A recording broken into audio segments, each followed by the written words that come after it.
تو آپ نے پورے پاکستان کے اندر ان کی موجودگی ظاہر کی ہے. یہ کام تو کوئی جنات بھی نہ کر سکیں.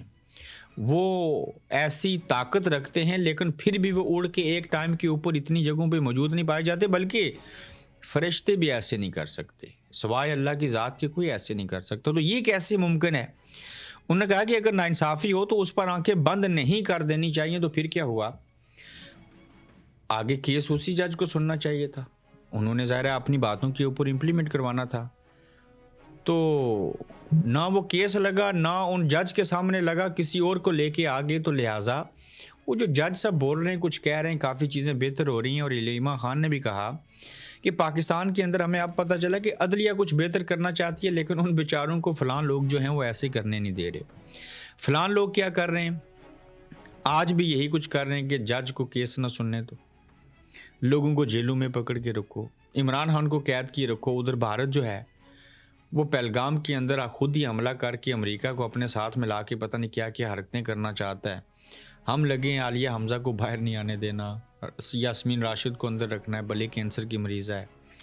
تو ہم دشمن کے دانت کیا کھٹے کریں گے؟ ہم اپنوں کے دانت کھٹے کرنے کے اندر مصروف ہیں. اور جو فوج, جو ادارہ, جو اسٹیبلشمنٹ, جو حکومت ایک سیاسی جماعت کو کچلنے کے لیے 2 سالوں سے محنت کر رہے ہیں, وہ اگر ان اپنوں سے نہیں جیت سکے, ویسے اپنوں سے ویسے کوئی بھی نہیں جیت سکتا, تو وہ ان کا کیا کریں گے؟ یہ کوشچن مارک ہے. میں اکثر کہتا ہوں کہ میں عوام سے پوچھوں کہ آپ کس کے ساتھ کھڑے ہو. وہ اتنے ڈھیٹ ہیں, اتنا پیار محبت اور عشق کر بیٹھے ہیں, اور دوسری طرف اتنی نفرت کر بیٹھے ہیں. میں شروع دن سے کہتا تھا یہ کام نہیں ہونا چاہیے. وہ کہتے ہیں ہم اس کے ساتھ کھڑے ہیں جس کے ساتھ عمران خان کھڑا ہے. ہم بھی ویسے ہی اپنی فوج کی حمایت کرتے ہیں جیسے ہماری فوج فلسطینیوں کی حمایت کر رہی ہے. یہ جملے میں نے خود پڑھے ہیں, لوگوں کے کمنٹس دیکھے ہیں, اپنے پیجوں کے اوپر نہیں, باقی جگہوں کے اوپر. تو کیا آپ لوگ شعور نہیں رکھتے؟ آپ کو اب بھی سمجھ نہیں آ رہی, آپ کو اندازہ نہیں ہو رہا کہ یہ لاوا کتنا پک چکا ہے اور یہ پھٹ بھی رہا ہے؟ آپ کو آواز سنائی نہیں دے رہی. اس کی وجہ ہے وہ قرآن کی آیت ہے نا کہ سمن بکمن ہم ینفاہم لا یرجعون. آپ کی آنکھوں کے اوپر پردہ ہے, کان بند ہو چکے ہیں, آپ بہرے اور گنگے ہیں جنہیں کچھ بھی سنائی نہیں دیتا, اور آپ کے دلوں کے اوپر اللہ نے مہر ثبت کر دیا, مہریں لگا دی ہیں. آپ کے دل کالے ہو چکے ہیں. میں سب کی بات نہیں کر رہا, یہ جو ذمہ دار لوگ ہیں ان کے اوپر بات کر رہا ہوں. لہٰذا قوم ایک ہوگی, نیک ہوگی, تمام ادارے ایک پیج کے اوپر ہوں گے, ہماری فوج کو عوام کی حمایت حاصل ہوگی, پوری دنیا کے اوپر حکمرانی کر سکتے ہیں. اس کی وجہ ہے نعرہ تکبیر, اللہ اکبر. یہ کیسی صدا ہے, یہ کیسا جذبہ ہے, ایک ایسی امید سے ہم لڑتے ہیں کہ بغیر غسل کے ہمیں قبر میں لے جایا جاتا ہے, جوتے بھی نہیں اتارتے. قرآن میں اللہ کہتا ہے وہ زندہ ہے اور تمہیں اس کا شعور نہیں ہے, لیکن انسان کو اشرف المخلوقات بنایا, کہا جو چاہے دنیا میں کرو. یہاں اللہ کہتا ہے کہ وہ زندہ ہیں, شہید زندہ ہے, لیکن تمہیں اس کا شعور نہیں ہے, صرف اللہ کو اس کا شعور ہے. اور جو ملک, قوم اور مذہب کا دفاع کرتے ہوئے دنیا سے چلا جائے, پیغمبروں کے بعد اس کا دوسرا بڑا رتبہ ہے. اور اس جذبے سے لڑنے والی قوم کو, مسلمانوں کو, دنیا کا کوئی غوری مزائل ایک انسان کو اکیلے کو شکست نہیں دے سکتا. یہ جب حملہ ہو 65 اور 71 میں, تو یہ ان بمباروں کے, ان میزائل کے نیچے لیٹ جاتے ہیں, ان کے اوپر لیٹ جاتے ہیں. یہ پھٹ جائیں, ہماری جان چلی جائے. کیوں؟ ایک امید ہے, وہ امید یہ ہے وہ سیدھے جنت میں جاتے ہیں. اس میں ایک شرط ہے, نیت کا اچھا ہونا. تو کہنے کا مطلب یہ ہے کہ ہمیں ایک قوم بننا ہوگا. ابھی تک ہم ایک ہجوم ہیں, اور کوئی ایک سیاسی پارٹی کبھی بھی ملک میں تبدیلی نہیں لا سکتی. اس کے لیے قوم چاہیے, ہجوم نہیں چاہیے. جس سے بھی آزادی لینی ہو, وہ اپنے ہوں, وہ غیر ہوں, وہ چاہے مسئلہ کشمیر ہو, چاہے فلسطین ہو, اس کے لیے جذبات کا ہونا ضروری ہے. جذبات کے ساتھ شعور کا ہونا ضروری ہے. تو جب تک یہ چیزیں نہیں ہوں گی, ارادے اور نیت اچھی نہیں ہوگی, حالات سازگار نہیں ہوں گے, جس کا کام اسی کو ساجے کے مصداق, جن لوگوں نے جو ذمہ داریاں انجام دینی ہیں وہ اپنا کام اصل نہیں کریں گے, جیسے کسی کو سرحدوں پہ ہونا چاہیے, انہیں یہ کام نہیں کرنے چاہیے, تب تک کچھ نہیں ملے گا. تو یہ بندوق جو ہے, اس کا رخ دشمن کی طرف ہونا چاہیے. یہ کیمرے LOC کے اوپر لگانے چاہیے. یہ لوگوں کو پکڑنا دکنا, جاسوسوں کو پکڑنا چاہیے. تو جب تک یہ چیزیں نہیں ہو جاتی اس وقت تک ہم ذلیل و خوار ہوں گے۔ علامہ اقبال نے کہا تھا نا، یہ وہ مسلمان ہیں جنہیں دیکھ کے شرمائیں یہود۔ پورا شعر میں بھول گیا ہوں، کمنٹ میں ضرور لکھیے گا، اچانک ذہن سے نکل گیا۔ پولیس کاشتکار بن گئی مگر کیوں؟ اس کیوں کا جواب آپ کو دیتے ہیں۔ یہ بات پھر سے لنک ہو گئی اس بات کے ساتھ جو میں نے آپ کو پورا قصہ پہلے بیان کیا۔ اب دیکھیں پورا نظام جو ہے، پوری حکومت جو ہے وہ ایک جماعت کے پیچھے لگ گئی۔ ہوا کچھ یوں کہ پاکستان تحریک انصاف پی ٹی آئی کے ایم این اے ہیں، ان کا نام ہے امتیاز چودھری، جن کے ساتھ پہلے بھی بڑی چیزیں ہوئیں۔ سوری، امتیاز چودھری کے بھائی ہیں اعجاز چودھری، وہ جو کہہ رہے ہیں ان کے مطابق police P T I M N A کی گندم کی فصل پر ٹوٹ پڑی۔ ایم این اے امتیاز چودھری کے بھائی اعجاز چودھری کے مطابق اس وقت میرے گاؤں کو پولیس اور نامعلوم لوگوں نے گھیرا ہوا ہے اور بندوق کے زور پر 120 ایکڑ گندم جو کروڑوں روپے مالیت کی ہے زبردستی کاٹ رہے ہیں۔ یہ پولیس پہلے جہیز چوری کرتی تھی، سونا چوری کرتی تھی، 9 مئی کو وجہ بنا کے لوگوں کو پکڑتی تھی، بلیک میل کرتی تھی، پیسے لیتی تھی۔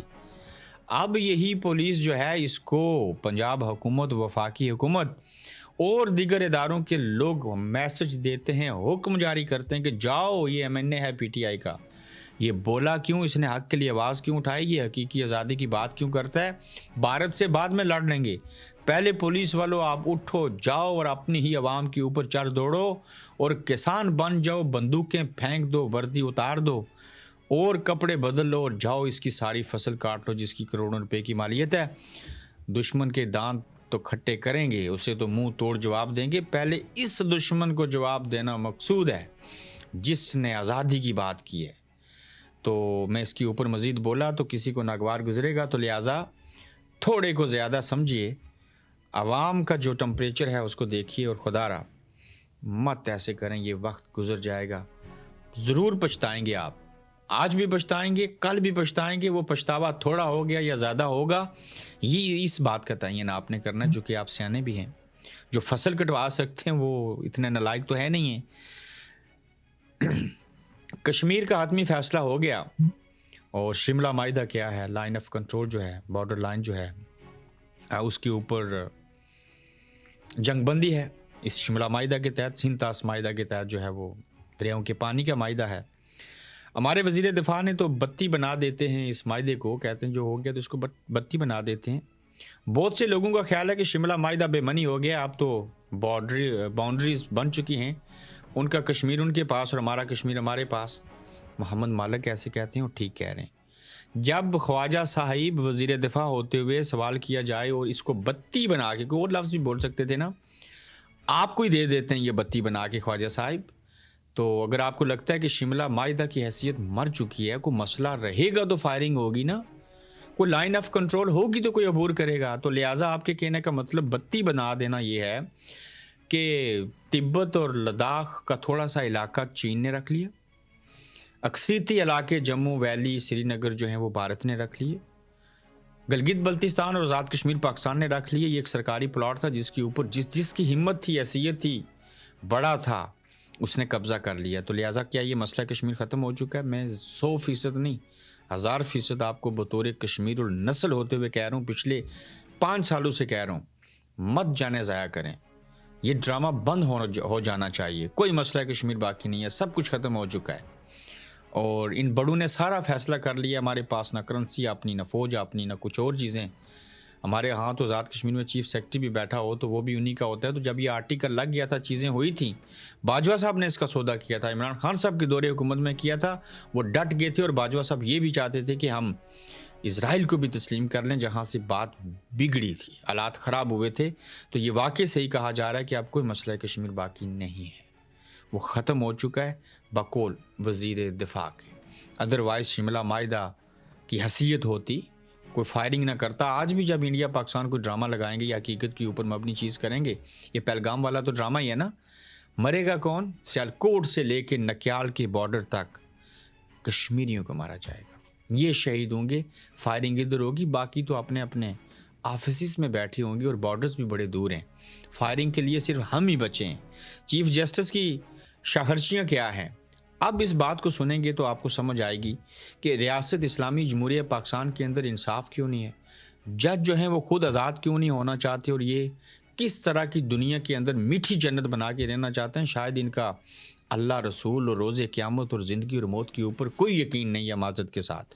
بصورت دیگر تو یہ انصاف کریں اور جنت میں جائیں اور وہاں عیاشی کی زندگی گزاریں، وہاں آپ کو حوریں بھی ملیں گی۔